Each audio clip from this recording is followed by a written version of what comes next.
Hello Church, saya berdoa semua dalam keadaan sehat dan sukacita hari ini ya.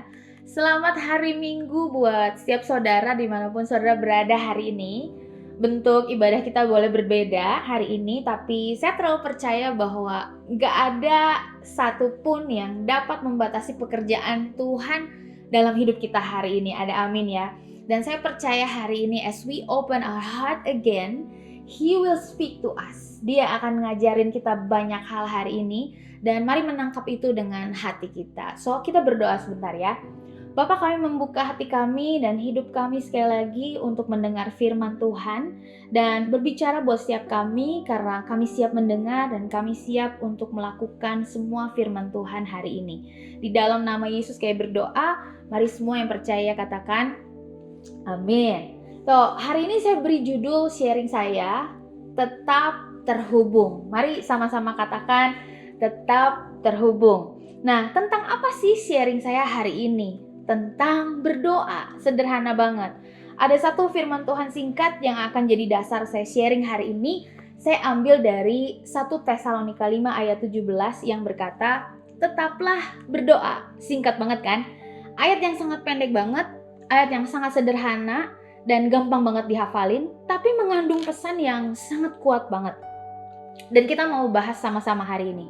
Nah, sebenarnya kenapa sih kita ini harus berdoa? Bahkan ayatnya bilang, tetaplah berdoa. Ini berarti apakah kita harus non-stop begitu? Ada di ruang doa kita 24 jam? Atau gimana seharusnya?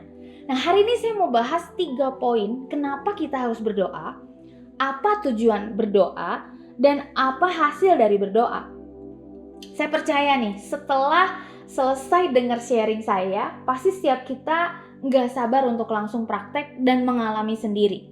Nah, oke, kita langsung masuk ke poin pertama ya. Poin pertama, kenapa kita berdoa? Kita berdoa karena yang pertama, Tuhan mau terhubung dengan kita dan kita perlu terhubung dengan Tuhan. Sekali lagi ya, karena Tuhan mau terhubung dengan kita dan kita perlu terhubung dengan Tuhan. So, tujuan utama dari doa adalah supaya manusia dan Tuhan terhubung. This is the ultimate goals of prayer. Kalau kita berdoa hanya karena kita perlu arahan dan jawaban, kita lagi kehilangan makna sesungguhnya dari berdoa. Karena doa adalah bentuk komunikasi kita dengan Tuhan. Bahkan doa atau DOA secara sederhana bisa dijelaskan dengan arti dialog orang dengan Allah. DOA. Apa artinya dialog? Ini artinya perbincangan atau komunikasi antara dua pribadi dan terjadi secara dua arah. Ada yang ngomong, ada yang dengerin, ada yang nanya, ada yang jawab. Itulah doa. Nah, coba kita cek. Selama ini, kalau kita bilang berdoa, apakah itu benar-benar dialog atau monolog? Selama ini, kita ini DOA atau MOA. Lucu ya? Firman Tuhan bilang seperti ini. Tetaplah berdoa. Ini artinya tetaplah terhubung. Doa itu seperti wifi atau internet yang saat ini menghubungkan saya dengan saudara. Saudara bisa terhubung dengan saya dan saya bisa terhubung dengan saudara. So, saya mau katakan gini, no prayer, no connection. Kalau kita mau terhubung dengan Tuhan dan Tuhan terhubung dengan kita, so we need to pray. Nah, tetaplah berdoa. Kenapa? Karena ternyata doa itu bukan hanya sekedar membuat kita terhubung.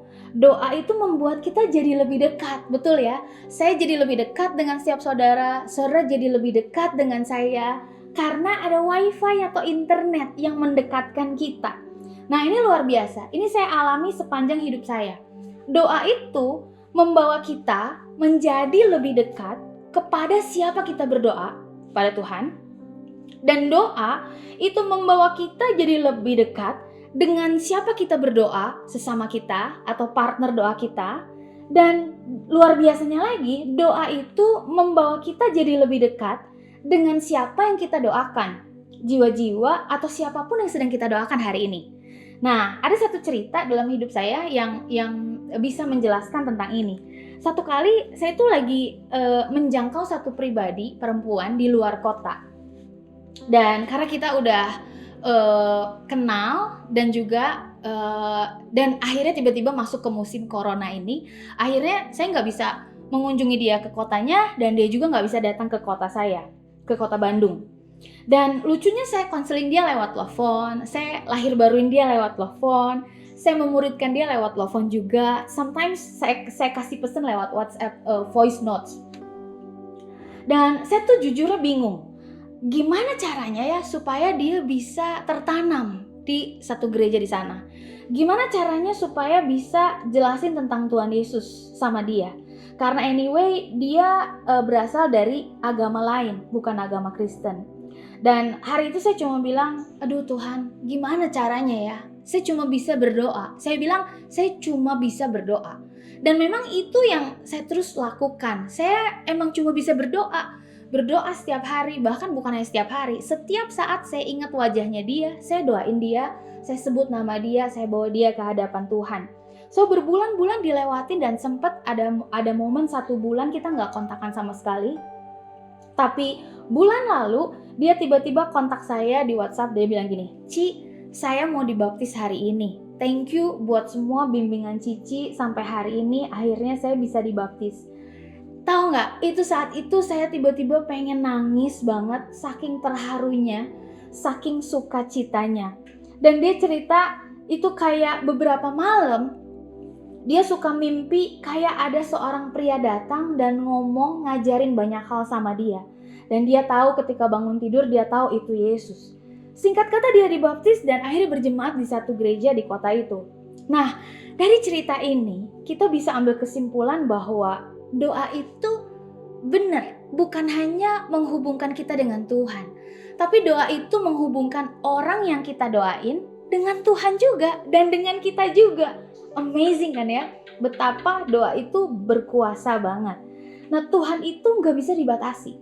Mungkin di musim ini musuh berusaha membatasi kita dengan gak bisa ketemuan, gak boleh ketemuan, ada banyak larangan, kalaupun ketemu juga protokolnya ribet banget.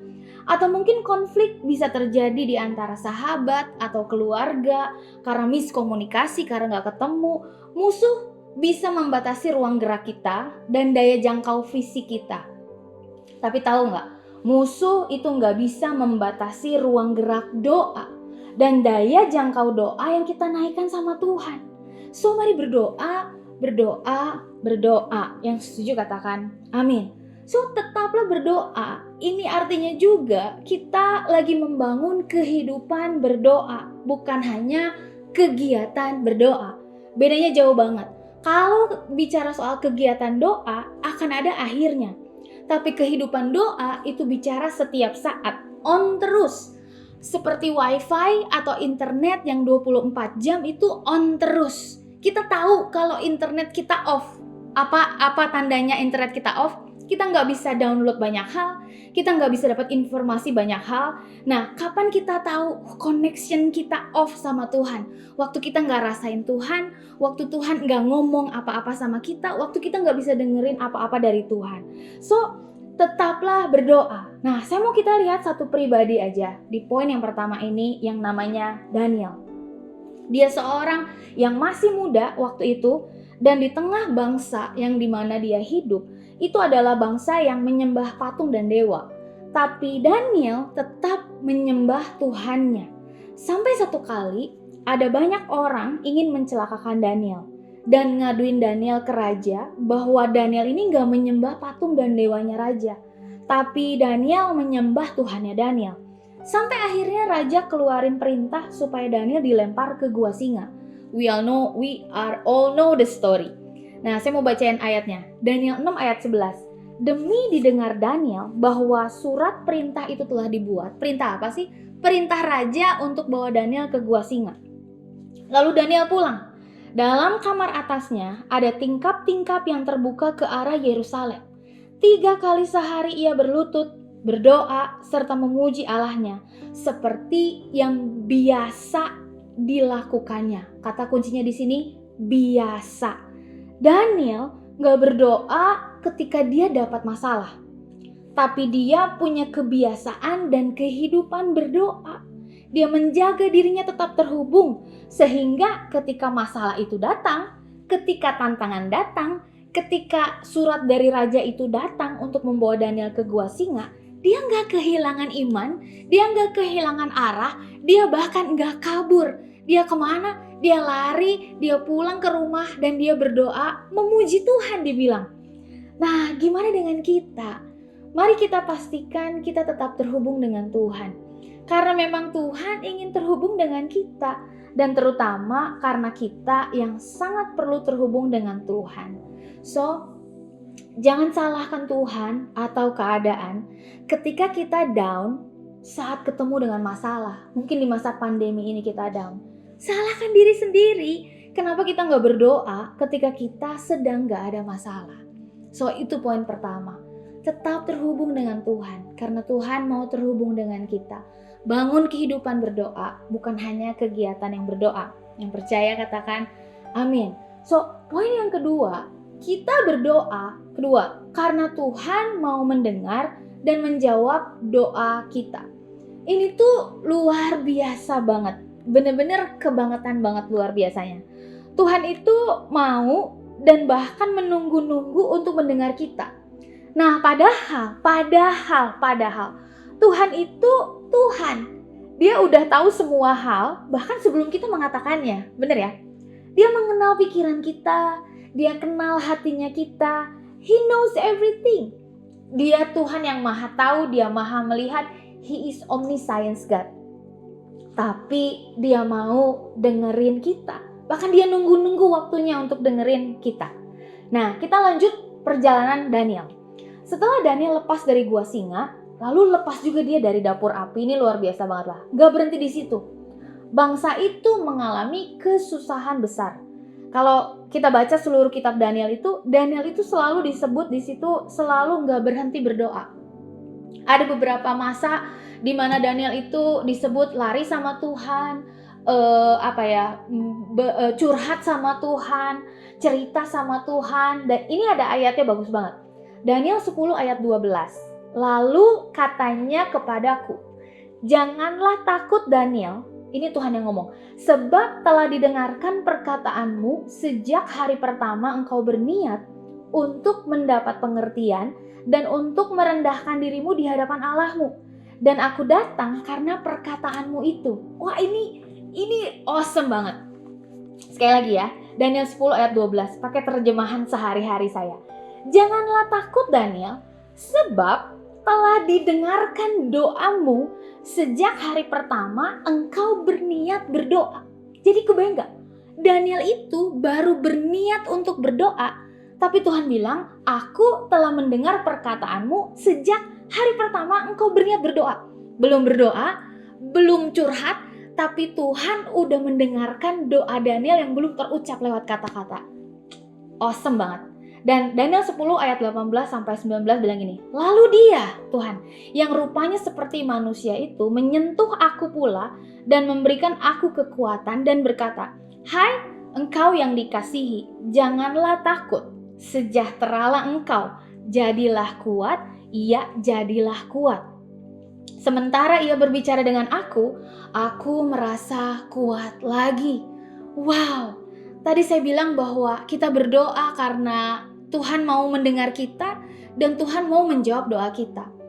Tapi dari peristiwa Daniel ini saya lihat bahwa it's not just about jawaban doa dari Tuhan. Karena saya mau katakan bahwa Tuhan pasti jawab doa kita. Entah itu ya, enggak, atau nanti. Tapi jauh dari sekedar jawaban dari Tuhan, kita ini hidup perlu yang namanya kekuatan dari Tuhan. So that's why Tuhan kasih kekuatan sama Daniel hari itu karena Daniel berdoa. Mungkin hari ini saudara lagi nunggu jawaban dari Tuhan, nunggu janjinya Tuhan. Dan saya mau katakan ketika saudara terus berdoa dan jawabannya belum terus datang, saya mau bilang bahwa Tuhan itu sedang memberikan damai sejahtera dan kekuatan buat kita. Untuk kita nungguin jawaban dan janjinya Tuhan loh. Karena kita gak tahu kapan Tuhan akan berikan itu buat kita.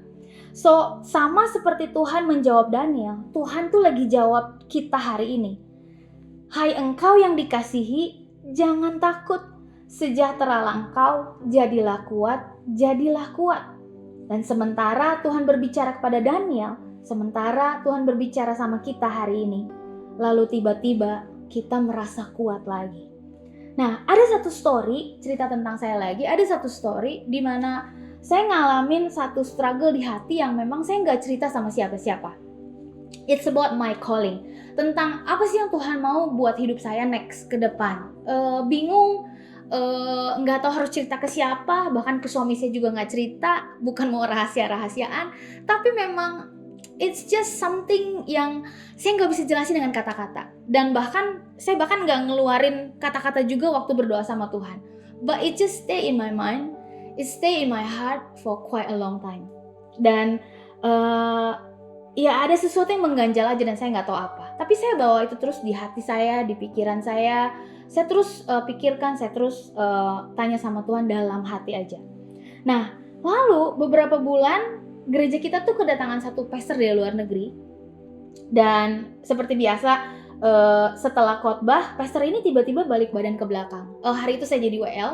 Dan of course saya di panggung hari itu. Jadi pastor ini balik badan ke belakang, dia ambil tangan saya dan dia bawa saya ke tengah panggung, dia berdoa buat saya. Dan you know what? Semua yang dia doakan itu adalah semua yang ada di dalam hati dan pikiran saya berbulan-bulan. Kebayang gak betapa Tuhan itu luar biasa banget? Saya tahu banget hari itu exactly Tuhan yang ngomong sama saya personally. Dan kebayang gak? Tuhan ngomong sama saya public di depan semua jemaat. Tuhan jawab doa saya public. Padahal saya berdoa sama Tuhan itu in silent mode. Gak ada kata-kata keluar. Saya gak ngobrol sama siapa-siapa juga. Saya cuma ngomong sama Tuhan. So it was my silent prayer. Tapi Tuhan jawab. So berdoa. Karena dia itu mendengar dan dia itu menjawab. Never give up. Jangan pernah menyerah untuk terus berdoa. Dia dengar loh dan dia jawab. Katakan, wow, awesome ya, Tuhan kita awesome banget. Nah, itu poin kedua. Kita masuk ke poin yang ketiga, poin yang terakhir. Kita berdoa karena apa? Karena Tuhan mau melakukan sesuatu dalam hidup kita dan melalui hidup kita. Setiap kali Tuhan itu mau melakukan sesuatu yang besar, maka Tuhan akan mendorong umatnya untuk berdoa. Itu pasti banget lah. So di poin terakhir ini saya mau kita lihat summary kehidupannya Daniel. Siapa itu Daniel sih? Dia seorang muda yang punya kehidupan berdoa ya, bukan hanya kegiatan berdoa. So Daniel disebut sebagai orang yang pintar atau berhikmat, padahal dia masih muda. Dia punya kekuatan yang ekstra banget. Daniel dipercaya oleh raja, dikasih posisi tinggi dalam pemerintahan, dan bahkan bisa menerjemahkan mimpi raja. Padahal dia masih muda. Dia punya kepekaan rohani yang sangat-sangat luar biasa. Lalu yang paling luar biasa gini, Daniel itu di tengah-tengah bangsa yang enggak menyembah Tuhan, dia bisa membuat Tuhan jadi nyata, kelihatan oleh setiap orang yang enggak percaya sama Tuhan. Nah, itulah hidup Daniel. Gimana dengan kita hari ini? Gimana dengan hidup kita besok? Karena you know what? Tuhan itu sangat menunggu-nunggu waktunya kapan ya bisa menyatakan dirinya lewat kita, lewat hidup saya dan lewat hidup saudara. Tapi semuanya itu dimulai dari keinginan, dari kerinduan, dari tempat berdoa. Nah, you know what, cerita terakhir, sejak Yesus memanggil murid-muridnya yang pertama di perjanjian baru, ada satu ajaran yang selalu diulang sama Yesus sama murid-muridnya ini. Itu adalah ajaran dan ajakan untuk berdoa. Murid-muridnya fail berkali-kali dalam hal doa ini sama seperti kita hari ini. Ada yang sempat ketiduran lah waktu diajak berdoa sampai Tuhan bilang, "Gak sanggupkah kamu berjaga-jaga dengan aku 1 jam aja," kata Tuhan. Ada yang cuma berdoa waktu lagi mau pelayanan pelepasan sampai akhirnya iblisnya gak keluar dari orang yang mereka layani. Karena mereka baru berdoa, cuman berdoa waktu mau melayani doang. Fail berkali-kali. Nah, tapi tahu nggak, dan murid-murid Yesus ini dibilang sebagai orang biasa kan. Kita tahu mereka adalah nelayan-nelayan, Tapi di bahasa aslinya, murid-murid Yesus yang pertama ini bahkan nggak dibilang sebagai orang biasa. Diterjemahkan dari bahasa aslinya itu, maaf ini kasar ya, mereka ini adalah orang-orang idiot loh. Tapi Yesus ajar dan ajak mereka terus berdoa, dan mereka terus mengalami walaupun jatuh bangun berdoa sama seperti kita hari ini, but they keep praying. Mereka terus berdoa, sampai akhirnya kita lihat apa yang terjadi hari ini. Mereka jadi orang-orang yang membuat sejarah dan membuka jalan buat kita semua hari ini bisa kenal Yesus loh. Isn't it amazing? Semua mulai dari mana? Dari berdoa. Dari mana? Berdoa. As a closing, saya mau bilang, mari tetaplah terhubung, tetaplah berdoa. Bahkan setelah musim pandemi ini berakhir, atau kalau ini nggak berakhir, we don't know. Mari tetap terhubung, tetap berdoa. Ingat 3 poin tadi. Yang pertama, karena Tuhan mau terhubung dengan kita dan kita perlu terhubung dengan Tuhan. Yang kedua, karena Tuhan mau mendengar kita dan menjawab doa kita. Yang terakhir, yang ketiga, karena Tuhan mau melakukan sesuatu dalam hidup kita dan melalui hidup kita. Ada amin. So, kita berdoa ya. Yuk, let's pray. Bapa, kami membuka hati kami. Dan kami mau bilang, ampuni kami Tuhan. Kalau selama ini kami berdoa hanya sekedar membangun aktivitas atau kegiatan dan bukan kehidupan berdoa. Setelah beres berdoa, amin, and then we forget about you. Ampuni kami Tuhan, help us to pray Lord. Kami tahu hari ini bahwa Tuhan mau terhubung dengan kami. What a privilege Lord, dan bahwa Tuhan mau mendengar kami, dan bahkan Tuhan mau bekerja melalui kami. Kami mau terus berdoa, dan kami mau terus terhubung dengan Tuhan. So, kami mau bilang thank you Jesus, thank you Holy Spirit, Engkau yang setiap hari membawa kami, dan terus mengajar kami untuk berdoa. We need you Lord. So, di dalam nama Yesus kami berdoa, kami mengucap syukur. Mari semua yang percaya katakan amin. So church, mari terus terhubung, tetaplah berdoa ya. God bless you all. Tuhan memberkati. Halo servers, kiranya firman Tuhan yang boleh dibagikan Pastor Ashley pagi hari ini menjadi berkat bagi kita semua. Mengingatkan bagaimana kita perlu tetap terhubung dimanapun, kapanpun dengan Tuhan di dalam sumber kehidupan kita melalui sebuah kehidupan doa yang sejati. Ini adalah minggu pertama kita menjalani sebuah 40 days of prayer, dan saya mengajak kita boleh membangun satu antusiasme, memiliki kerinduan bahwa apa yang kita sedang jalani menjadi satu sarana bagaimana kita mendekatkan kita kembali kepada Tuhan, tetapi juga memiliki sebuah kemampuan, kepekaan, dan juga kerinduan untuk melakukan kehendak Tuhan setiap hari. Sehingga itu boleh mendatangkan berkat bagi kita semua. Pastikan teman-teman untuk tetap mengikuti setiap khotbah sepanjang kurang lebih 7 minggu ke depan. Dan juga di dalam kelompok kecil di mana teman-teman sudah ditempatkan, hingga kita bisa berkomunitas dan saling support satu sama lain. Dan yang lebih penting, kita mulai menjalani jurnal harian kita selama 40 hari ke depan.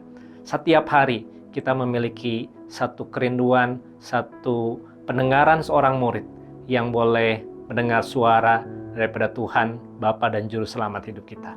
Mari kita mengakhiri ibadah hari ini dan boleh menerima doa berkat. Bapa dalam surga, kiranya kasih dan damai sejahtera yang bersumber dari Engkau dan juga keselamatan yang tersedia lewat Tuhan Yesus Kristus yang sudah mati bagi kami. Pertolongan daripada Roh Kudus memampukan kami untuk hidup bagi Tuhan mulai dari hari ini sampai selama-lamanya. Amin.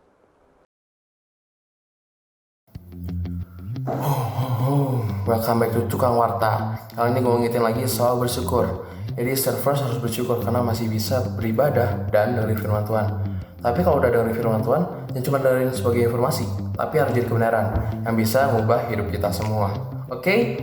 Selanjutnya ada datang warta dari persembahan. Seperti kalian tahu, kita ada QR code yang memfasilitasi dari BCA Mobile, GoPay, OVO, Dana, dan link aja. QR code-nya mana? Ini dia.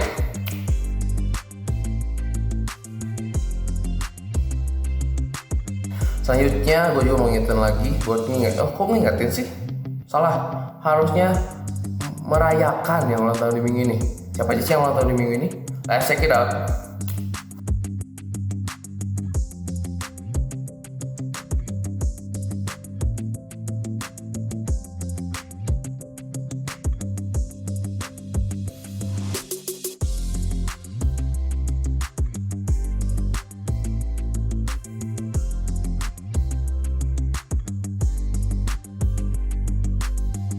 Happy birthday, panjang umur, Tuhan berkati. Semoga teman-teman yang ulang tahun minggu ini jadi berkat buat orang lain dan semakin bahagia setiap harinya.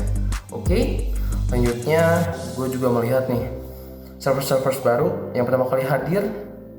Yap, kita welcome banget buat teman-teman buat datang lagi di minggu depan. Tapi kiranya gimana kalau kita makin kenal satu sama lain? Caranya gampang banget. Langsung aja klik di bawah di description. Di situ ada link dimana kita bisa kenalan satu sama lain lebih dekat lagi. Gampang kan? Kita tunggu ya.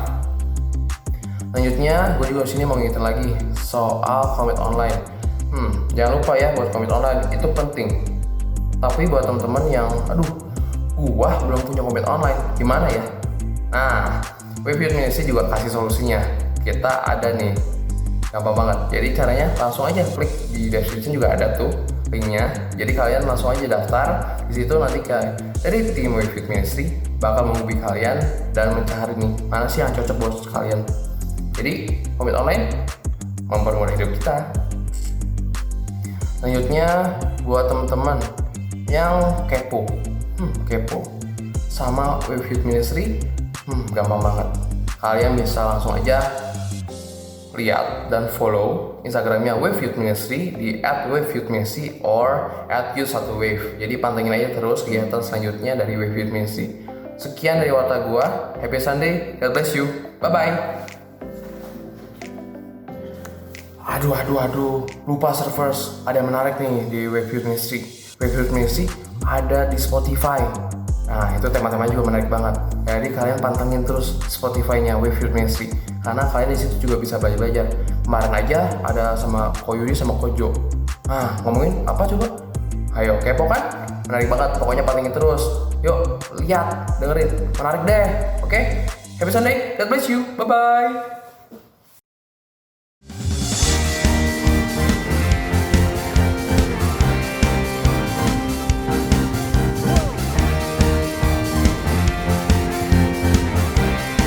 Sama-sama katakan pelukis cakrawala, merangkai jagat raya, pencipta alam semesta.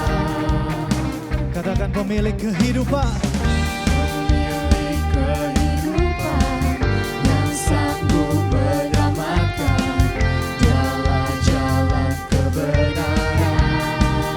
Semua katakan kami rindukan kuasa lawakanmu, kebangkitan pasti terjadi. Datanglah dan bertambah, kuat dan berkuasa, saat hati bersatu, menaikkan pujian, belenggu dipatahkan, mujizat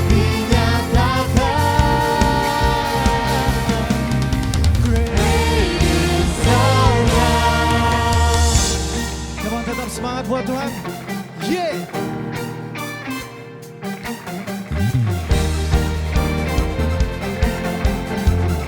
Katakan lebih dahsyat lagi. Pemilik kehidupan, yes, yang sanggup menyelamatkan jalan-jalan kebenaran. Kami rindukan kuasa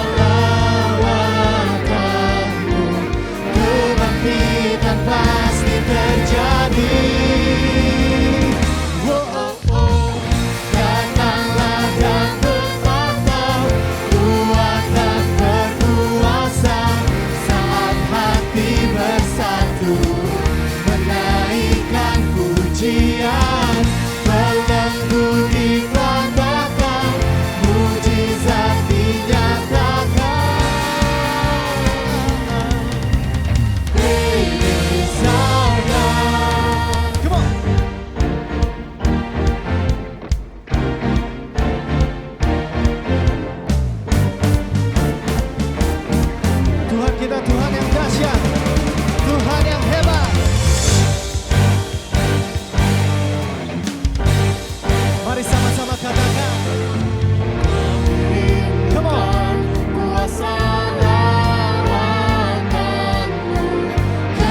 bangkit tanpa